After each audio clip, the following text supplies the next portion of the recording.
This is Layla Gentil. And I'm Marcus Rosati. And this is Passport Necessary, a podcast dedicated to talking about what it was like growing up as a TCK and how it's affecting us now as adults. And today, I'm very excited to get into this topic. We're going to be talking about quote unquote non-touristy things to do in London. So I'm hoping this is a recurring idea. We've both lived in a couple different cities, so things that you can do in various places. But I thought it would be cool, since Marcus, you've lived in London, to talk about various things that are fun to do while living in that city that wouldn't be considered touristy. Yeah, I mean, some of them might kind of cross over slightly, because some of them are things that probably I did a lot when I was there. I was in London for about 2 years. I lived in the north of London, sort of Harrow area, and then moved down to Bow later on. And there were quite a few different things that we used to do on a regular basis. So, you know, like visiting places like Soho, Camden, those are nice places to visit. A lot of people will end up in Shoreditch. I'm not personally a massive fan of Shoreditch, but a lot of people go there, and a lot of stuff comes out of Shoreditch and gets taken to other parts of the country because of its design, its aesthetic. It's considered to be kind of what they called shabby chic. So that kind of came out of Shoreditch, and moved around the place. The sort of things that I used to do and used to really enjoy, generally speaking, one of the first things I tended to like to do was to go to the museums and galleries. I did enjoy that because I did a little bit of studying into archaeology, love history, and I do quite like the visual arts. I'm not an expert on it, but I do find it interesting. And in London, because the thing is I think back in the 90s, it was made that a lot of galleries or national galleries and national museums would be free entry. So you can just walk into them without having to pay, unless there's a special exhibition or something like that going on. And that's so great, because especially when you're traveling overseas, sometimes you are spending a lot of money just going out, renting a hotel, whatever it may be. So sometimes, like, going somewhere and walking around for free and still being entertained, what a boon. Yes. Like, that's awesome. Yes, it's brilliant. And certainly things like the British Museum, because of the imperial past, there is a lot of stuff in there that does come from all over the world. And there is a lot of English, British stuff in there as well, which is really interesting, very important artifacts. So for I suppose the British generally, there is a very important Saxon burial that was found, and it's from around the 600s AD, and it's just somewhere in between when the Saxons in England were becoming Christianized. So this is all the original stuff that they found in there. A lot of it is in the British Museum. So you can see the sword, you can see the helmet, and you can see the shields and the instruments that the guy had, and the jewelry, and they've made reconstructions of them as well, so you can see what they would have looked like at the time when they were buried and what they look like now. That's so cool. And it's in the British Museum, and you can go and see it, and it was probably one of the most important finds for Anglo-Saxon history in England, maybe ever. It just simply in terms of the wealth of stuff that was there. The artifacts are probably, some of them might have come as far away as, you know, the Mediterranean. It also shows the crossover between the kind of Saxon mythology and the Christian religion as well. So you have images of dragons and wolves and all that sort of stuff on the armor and the shields, but you also have crosses engraved into spoons that were found there as well. Oh, neat. And that's in the British Museum, and you can see it for free. So there's the British Museum, and then what's the one that's in Trafalgar Square? The National Gallery. There's the National Gallery. Portrait Gallery, which is close by. National Gallery has a lot of stuff in there as well. I mean, I think they have... Who do they have in there? I'm sure a bunch of really famous artists. Yeah, they definitely do. They have stuff by artists from all over the world. They have stuff by Turner. They have stuff by Van Dyck. Is it Van Dyck? Yeah, I think it is. I think there are a couple of Holbeins in there. A lot of French Impressionist stuff. They did have an exhibition of Titian's work at one point when I was in London as well. I like Titian. Whether that was free to get in. Yes, I like Titian. I really do. I know some people are like, they don't like the way that he draws women, but I think it's fascinating the way he makes the skin look very real And like Yes. the women, according to like our modern view of beauty, they don't like they wouldn't fall into what a modern person would consider like beautiful. But for the time period, they were gorgeous and they're so pretty. Like I really, really like the way he also models, like the way he would pose his models was a way that had movement in it. I just like his work. I think it's really beautiful. Are there any other like museums or galleries that you really got into while you were living there? I mean, the other one is the Tate Modern. That's a really, really big one because that's got a lot of stuff in there. So they've got some very good stuff like Rothko. They've got Francis Bacon. They've got... Goodness me, there's so much stuff. It's difficult to rattle off all the names because it's just full of stuff. And it's across several floors. It's in an old... I think it was an old factory at one point. They converted. Cool. And they've also built an extension onto it and stuff like that. It's interesting because they've got the Tate Modern, which is opposite St. Paul's. So basically you've got St. Paul's Cathedral, which is a 17th century building, and it faces directly across the Millennium Bridge to the Tate Modern. And that's so cool. You can cross over this bridge and stuff, which is an interesting thing. I think, as far as I remember, the problem was that they built the bridge and then because it was designed as a footbridge, they built it, and it's a suspension bridge of a sort. And the problem is they realised that they hadn't built it correctly because everyone was in a bit of a rush to kind of get through to the millennium and get these things done, and they had to shut it for a while to fix it and get it to work properly because apparently all the people walking across it were causing trouble. So I've heard. Gosh. So it was messing up like the foundation of... It was unstable. It was the bridge was unstable. Oh my gosh. That's so scary. I don't think anybody was hurt, but even now I think if you walk across it you can feel it moving. Oh, that's alarming. I don't like that. I could be confusing that with another bridge because it's been so long since I've been there, but somehow I have a memory of that happening. Yeah. And of course it goes across the Thames, and the Thames, of course, is weirdly, I mean, you kind of don't think about it as being important, but as a thing, it's nice to sit by the Thames. That's kind of like another sort of, maybe tourists could do that, but I mean, it's a kind of non-touristy thing to do, is it, I used to do that. River. Yeah, I used to do that with a friend of mine when I was living in Paris a couple of times when we went into the like the kind of artsy areas. If it was along the Seine, there are accesses. Like when you go to Notre Dame, there are a couple places where you can walk down and you can walk along the Seine. And when it was nice out and it was summer, there were a couple times where we just sat along the Seine and had like picnics. And just like, the thing that I would do, and it drove him crazy. He thought it was so weird, but I would wave at all the boats that would go by. And I would just be like, hello, hello. And they were like, who the hell is this random person? Like just waving at me. But it was fun. It was like, it's a fun thing to do, especially when it's nice and pretty out. So you did mention Soho. And I guess for people who have never been to London, what's in Soho? Well, it's not far from Oxford Street. It basically borders on it. There are some interesting historical things about her Soho because back in the 1800s there was a huge cholera epidemic in London, and initially people believed that disease was spread by what they called the miasma. So this is the idea that bad air causes disease, which isn't necessarily technically wrong. It just didn't cause this particular disease. Right. And people were convinced that it was the miasma. And you can still go to this place, but there was a water pump in the centre of Soho. And it was assumed, well, not assumed, well, a doctor in the area found out that a lot of the people who were getting ill were taking water from the water pump directly. And it was something to do with the correlations to people who worked in breweries nearby, because people who worked in the breweries would often be drinking beer and they wouldn't get ill. And so he assumed that the cholera was carried by the water.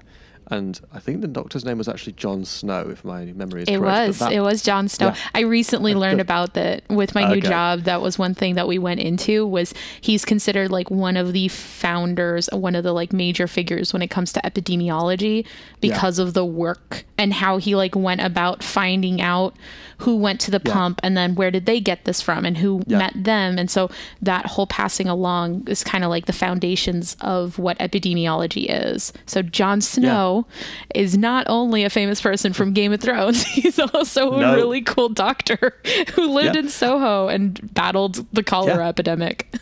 And that's the thing is that so I don't know if the pump's still there, but I think you can still go to where it was, and it's famous as a piece of really important, as a historical place to go. Well, I mean, not necessarily to go, but it's still there, and it's in Soho, and that's where this first was discovered by certainly Westerners anyway, as a thing. So that's what's in Soho. I mean, you also have all the other stuff. Soho's associated with you've got lots of pubs and cafes and bars there, and it's also associated with the gay scene quite a lot, or used to be. So one of the fun stories is that if you know the band Judas Priest, the metal band from Birmingham, who started in the 60s, as far as I remember, moved on through the 70s and became very famous in the 80s. But in the 80s, they were wearing all this leather, and they were wearing studded armbands and all that sort of stuff. And the thing is that their lead singer is gay. He's still alive. And what he used to do was he used to go down to the sex shops in Soho and buy all this gear and then wear it on stage. And nobody knew what it was. They just thought it was really cool, so they started wearing it. So 1980s metalhead gear is actually gay fetish wear.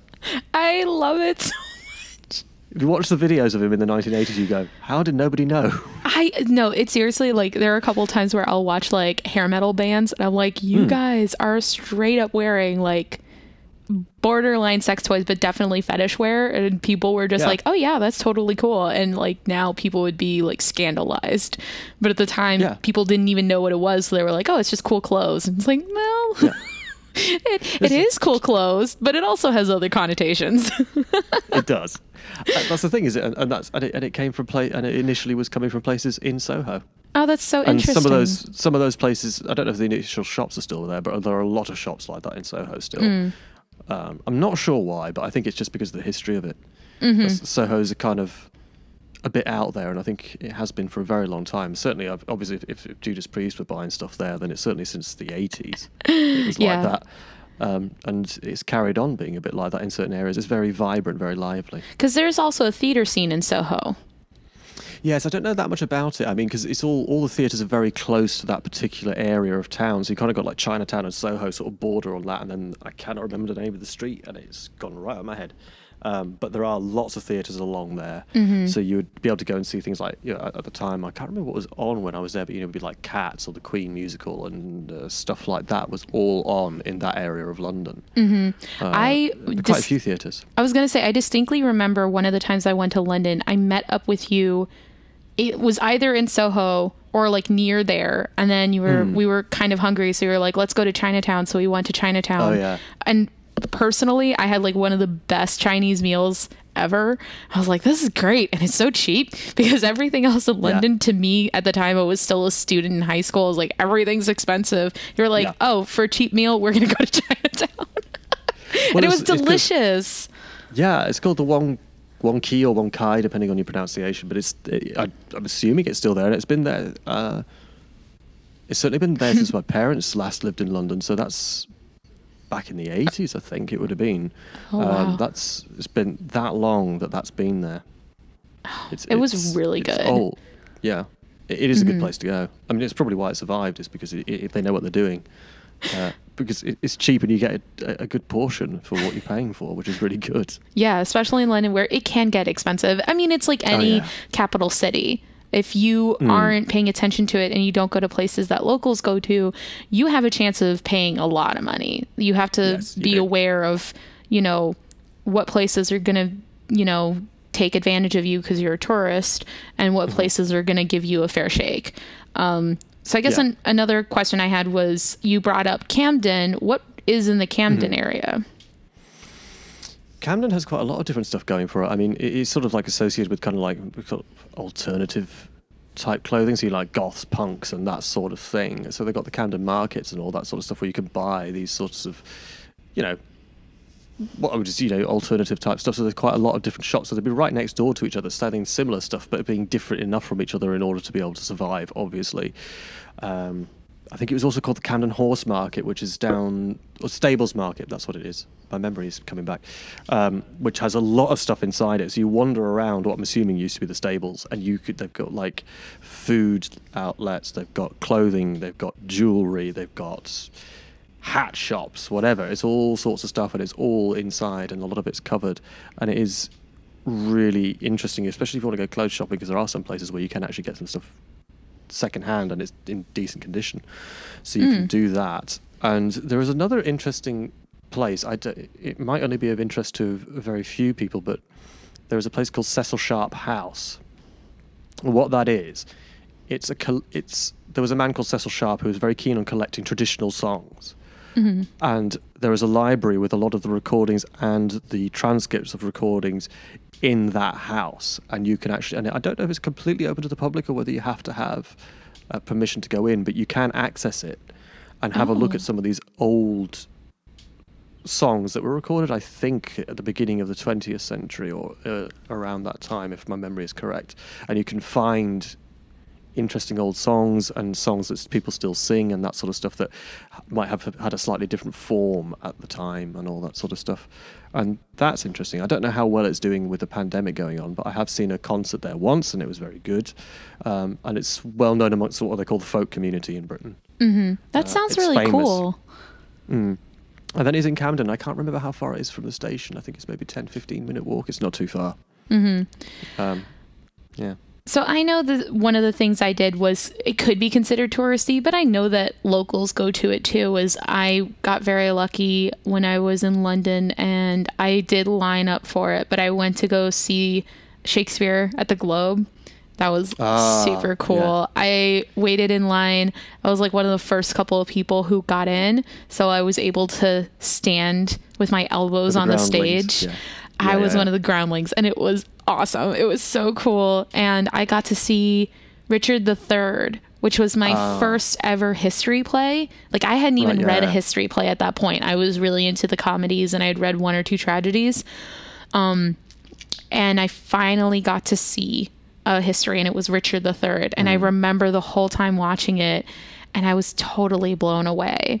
Like every bit of it was so interesting. The music that they added to it.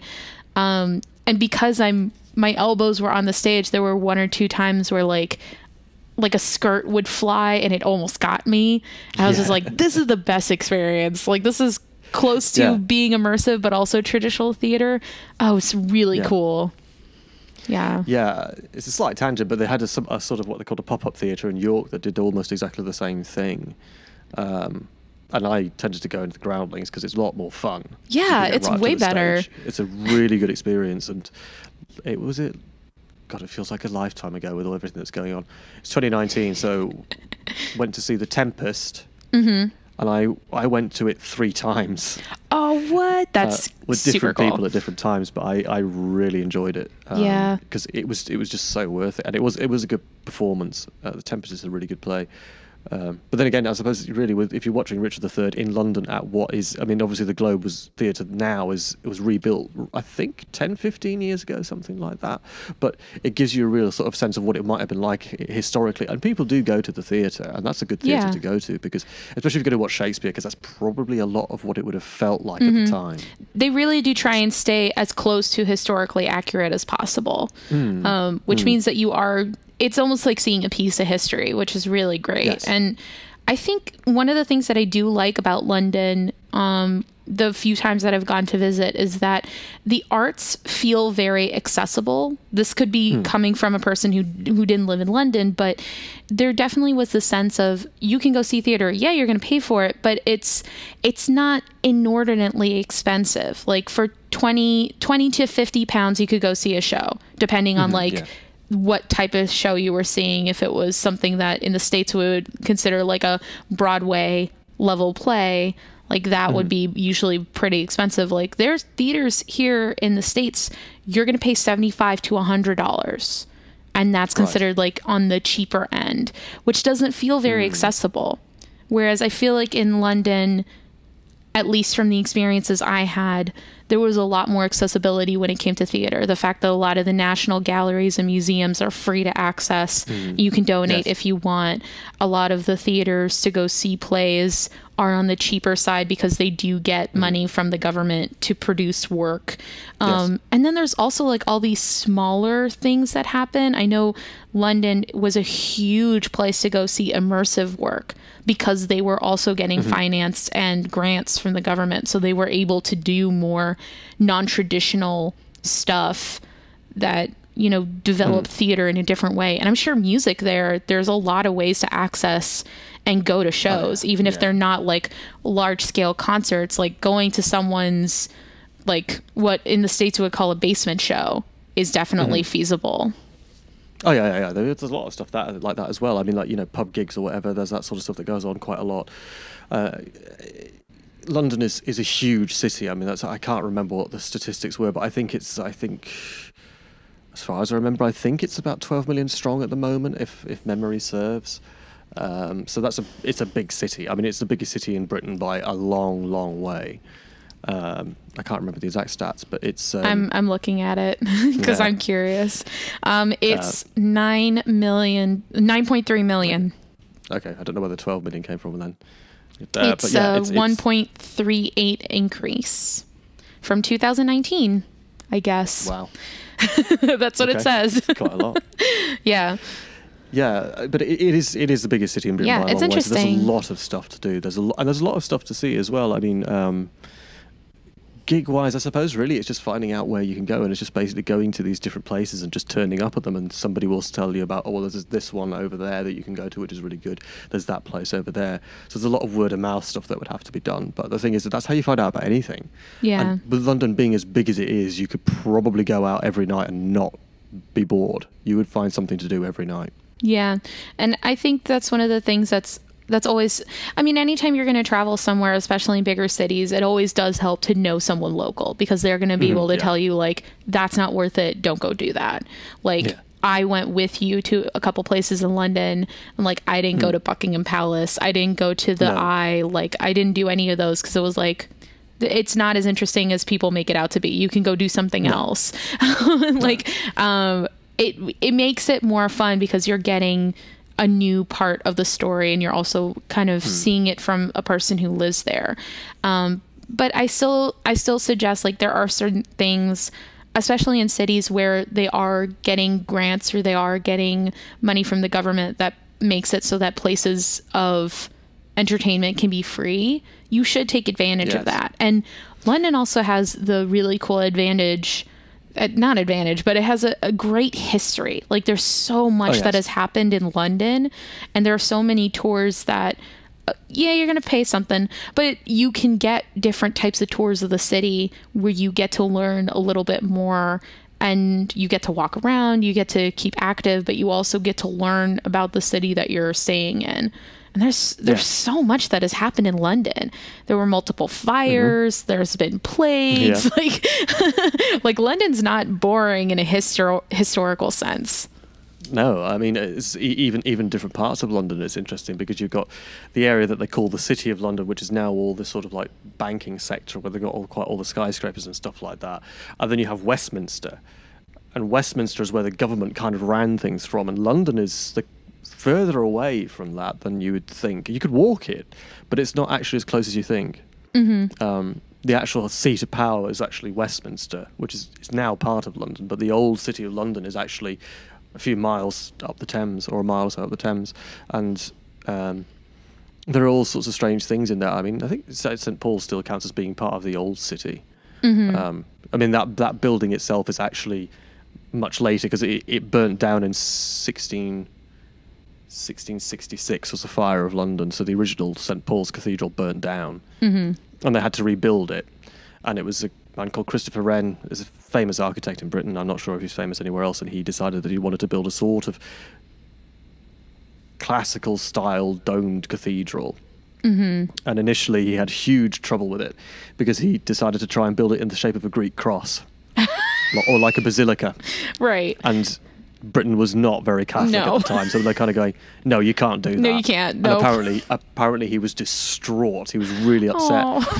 because it was a really lovely looking building. Actually, you can see wooden models of it. So the new one has to have a nave, so it's got a proper nave and everything like that, and this huge dome on top. And to go inside is quite good. I can't remember whether you had to pay a fee or not. You probably do, but it's an impressive building. That's one to go and see. And they do. One of the things you could do is to go and see Evensong. I mean, even if you're not religious, you can go and see that, and you'd be allowed to go in. Yeah, I mean that's a cheeky way of getting in. I mean, I do have to say, one of the things about Europe, and I know there's some people who are like, I don't want to go to like any sort of religious places.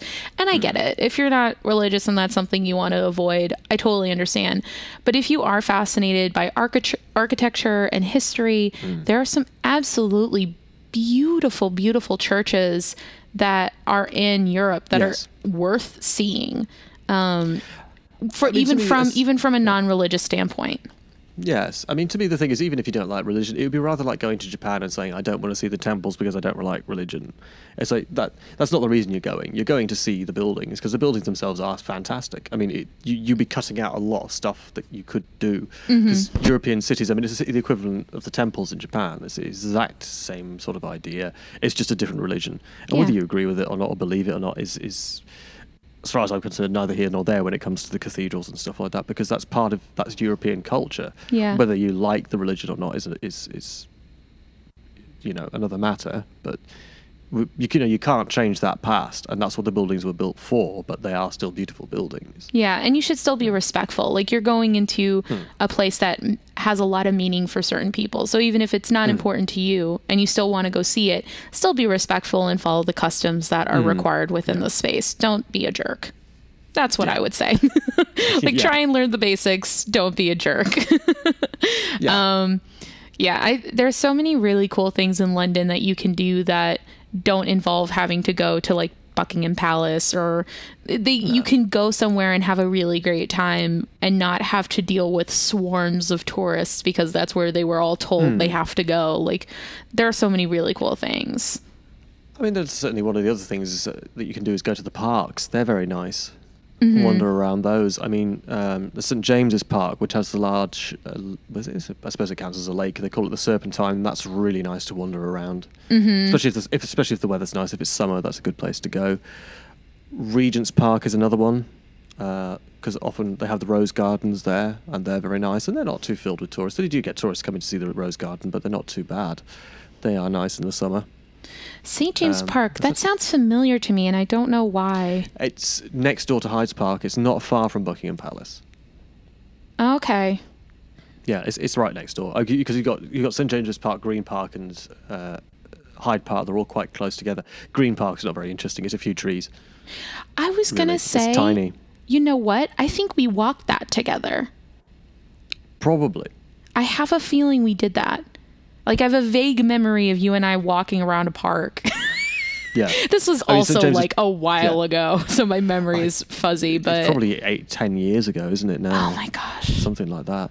I miss London. I'm going to be honest. There are some people, like, they really don't like capital cities, or they don't like being in, like, very high density cities. And I completely understand.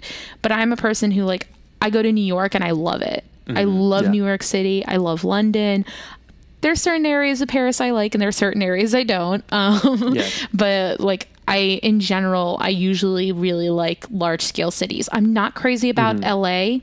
I think it's because it's not pedestrian accessible. You really do have to have a car to get around easily. I've heard that said many a time. And I don't like that. I like being able to use transport. That's the other thing that's great with London, the tube. Yes. It's awesome. Yes. Like, I know that the prices have gone up. Same thing with New York City, where the prices of the tickets go up. But you cannot beat it for public transportation. It is very accessible, not too expensive, and then you don't have to use a car. Yeah. And the buses are not bad in London either. You do have quite a lot of buses, and you have the night buses as well. I like the buses. So, I rode them a couple of times when I went to visit London, and I liked it because not only were you like getting where you need to go, but you could watch where you were going and like watch all the people outside. I like that. I thought it was fun. I love London. Yeah. I miss it so much. It's a good city to go to, definitely. Yeah. And I think... So the thing that's cool with New York is that there is a lot to do too. And yeah, there's certain things that are free, but a lot of stuff in New York you have to pay for. I think the thing that I like so much about London is that it feels like a surprisingly warm city. I think the couple times that I've went, I got pretty lucky where it wasn't too gloomy for the weather, but I don't mind gloomy weather, so it wouldn't have bothered me anyway. But also when it comes to the architecture and the way the city looks, it's quite warm. There's a lot of brick and there's a lot of wood. So it means that the city itself feels like the look of the city is quite warm. Whereas in New York, there is a lot of cement, there's a lot of buildings, there's a lot of glass, there's a lot of metal. So it doesn't feel as almost homey as for some reason, every time I've been to London, I've always felt very at home. Yeah. I think the thing is that I'm not sure why nobody did that in London, but I think in Europe generally skyscrapers are not considered to be of that great significance. There isn't that much interest in them. You have a few in London. I mean, there's the Shard now, which is very tall, but most of the tall buildings are around the city area, you know, where the banks are and that sort of thing. That's where they are. The rest of them, I mean, if you look at the skyline of London, you see this area and then nothing else. There are hardly any skyscrapers anywhere else. It's just in this one area in the city, and then the rest of it, nah. Yeah. Not interested. Paris straight up said, Paris right after there was the one skyscraper that was built, and all of Paris went, that thing is awful and ugly, no more. And they literally built a height, there's a height restriction law. You cannot build a building above a certain height in the city of Paris. So if you go to Paris, outside of the city, that's where all of their skyscrapers are and large buildings. But within the city of Paris, they have to remain beneath a certain level because they saw that building and they hated it instantly, which is a weird fun fact. That's why a lot of places in Paris, like Paris, is considered like a small, like height wise, a smaller major city. And that's why they tried the skyscraper and all the Parisians went, hell no, don't ever do that again. Never again. Yeah, no, they made it. They made it happen. I can relate to that. They do that in York as well. Nothing is allowed to be taller than the Minster. That's the height restriction. I remember you telling me that. Yeah, no, that's such an interesting, also slightly random decision to make. But I get it. Like if it's something that really is important to the people of the city, I think they should be able to be like, you know what, we want to keep it a certain height. Yeah, there are a few arguments kind of around that, but I mean, it's probably something else for another time, actually, to be fair. Yeah. Well, thank you, Marcus, for getting into some of the non-touristy things that you got into when you were living in London. If you're listening and you live in London or you've been to London and there were things that you really enjoyed that you would consider non-touristy, let us know. We are on Twitter. We are at Passport, NECESS1. Don't know why that was what we were given, but that is the handle we've been given. So reach out to us, Passport Necessary on Twitter. You can also leave a comment or a review. We absolutely appreciate all of those. They really do help us out because we are still a growing, budding podcast. And we love doing it. It is really, really fun getting to chat with Marcus every week. It is a good fun time. It is. So thank you so much for listening, y'all. And we'll see you next time. All right. See you next time. Bye. Bye.